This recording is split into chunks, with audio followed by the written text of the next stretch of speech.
Hi everyone, कसे आहात तुम्ही सगळे? आय होप की तुम्ही हॅपी आणि हेल्दी असाल. हा संध्याकाळी 5-5:30 वाजता मी सुरू केलेला आहे ब्लॉग. तर संध्याकाळी आता आजकाल उन्हाळ्यामुळे संध्याकाळी पण पाणी द्यावं लागतं झाडांना आणि सकाळी द्यावं लागतं. मी एकाच वेळेला खूप असं घालत नाही त्यांना, थोडंसं सकाळी घालते आणि थोडंसं संध्याकाळी घालते. आणि मग मी इथे झेप्टोवरनं काही गोष्टी ऑर्डर केल्या होत्या आणि आजकाल त्या इथल्या एरियातल्या झेप्टोचं काय झालं आहे माहीत नाही, ते असंच हातात आणून देतात सामान. म्हणजे त्यांच्याबरोबर ती जी एक पेपर बॅग येते ना, तर ती येतच नाही आहे, हे ते देतच नाहीत. सो आता ते बॅलन्स करून, असं आपण कसं आयुष्याचं बॅलन्सिंग करतो तसं करून मी ते किचनमध्ये घेऊन गेलेले आहे. आणि इथे सगळी दुपारी जरा भांडी घासून ठेवलेली होती, ती आता आवरायची आहेत. पण मी आधी एकीकडे चहा टाकून देते. पहिल्यांदा चहा घेतला की मग जरा असं तरतरी येते कामं करायला.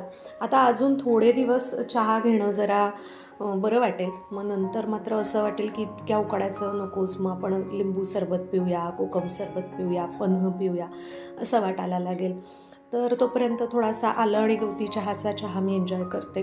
कारण की मला ते एक माझी सवय आहे. म्हणजे आपण काय म्हणूया, फारच असं चूझी असल्यासारखं, की आलं आणि गवती चहा नसेल तर मला चहा प्यायला नाही आवडत. ते असायलाच लागतं, त्याची चव यावी लागते. आणि सकाळी आज चहा सुधन्वानी केला होता. सो त्याने मला तेव्हा सांगितलं नाही आणि मग दिवसभर माझंही लक्ष नव्हतं.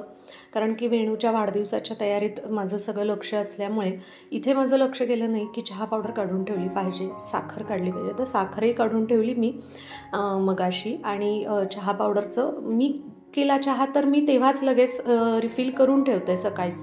पण त्याने मला सांगितलं नाही आणि मी या विचारांमध्ये होते की आहे घरात चहा पावडर, नव्हती. म्हणूनच मग झेप्टोवरनं बाकी पण सामानाबरोबर चहा पावडर पण मगाशी मागवली होती.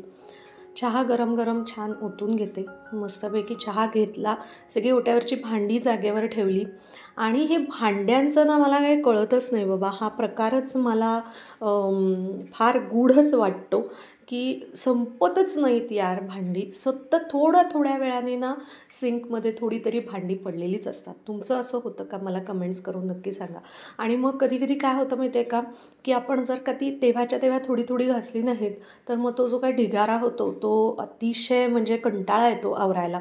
त्याच्यामुळे मी काय करते, तेव्हाच्या तेव्हा जी भांडी डिशवॉशरमध्ये विसळून ठेवायची ती त्याच्यात ठेवून देते. ते भरलं की ते लावून देते आणि जी हाताने करायची ती करते. हे दिवसभराचं असं चक्र सुरूच असतं. आता उन्हाळ्याचे दिवस सुरू झालेत, त्याच्यामुळे मग संध्याकाळी असं खूप हेवी जेवण नाही जात आम्हाला. मग मी आज आता काय करते आहे, तर मी आंबोळी करते आहे मिक्स पिठांची.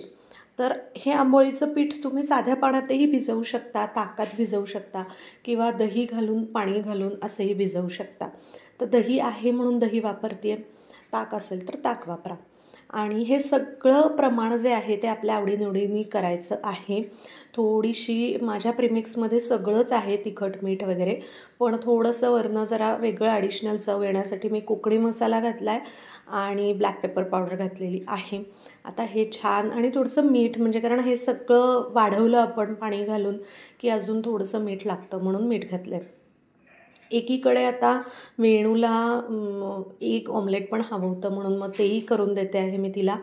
आणि आज माझा जो इकडे तुम्हाला दिसतं आहे, मी एकीकडे आंबोळी घातलेली आहे, त्या तव्याला काय झालं काय माहिती, तव्यावरती ती आंबोळी एवढी चिकटली. म्हणजे मी खाली तेल वगैरे ग्रीसिंग सगळं केलं होतं तरी चिकटली. मग मी शेवटी काय केलं की ऑमलेट झाल्यानंतर ते घासली, ती त्या पॅनला घासलं आणि परत मग त्याच्यात पुढच्या आंबोळ्या केल्या. पण ते छोटं असल्यामुळे खूप माझा आज वेळ त्याच्यामध्ये गेला. आणि आता इथे 24 तारीख संपत आलेलीच होती, 24 फेब्रुवारी. 25 फेब्रुवारीला असतो वेणूचा वाढदिवस. त्यामुळे मग मिडनाईट सेलिब्रेशन करायचं होतं आणि आम्हाला केक वगैरे एवढं काही मोठं करायचं नव्हतं, कारण की एवढा केक कोण संपवणार. आधीच गोड खाणं गेले 2-3 वर्षात आम्ही कमी केलेलं आहे. त्याच्यामुळे इथे वेणूला म्हणलं, चल बाबा हे सगळं तुझं काय पसारे असतील ते आवरून ठेव बरोबर. सुधन्वाला मी सांगते की अरे थांब, आपण तिला विश करू आणि मग आपण आईस्क्रीम खायला सुरुवात करू. पण नाही, त्यांनी सुरुवात केली. कारण त्या हास्य जत्रेच्या स्किटमध्ये लक्षातच नसतं काय चाललेलं आहे, एवढे ते हास्य जत्रा बघण्यामध्ये मशगूल असतात.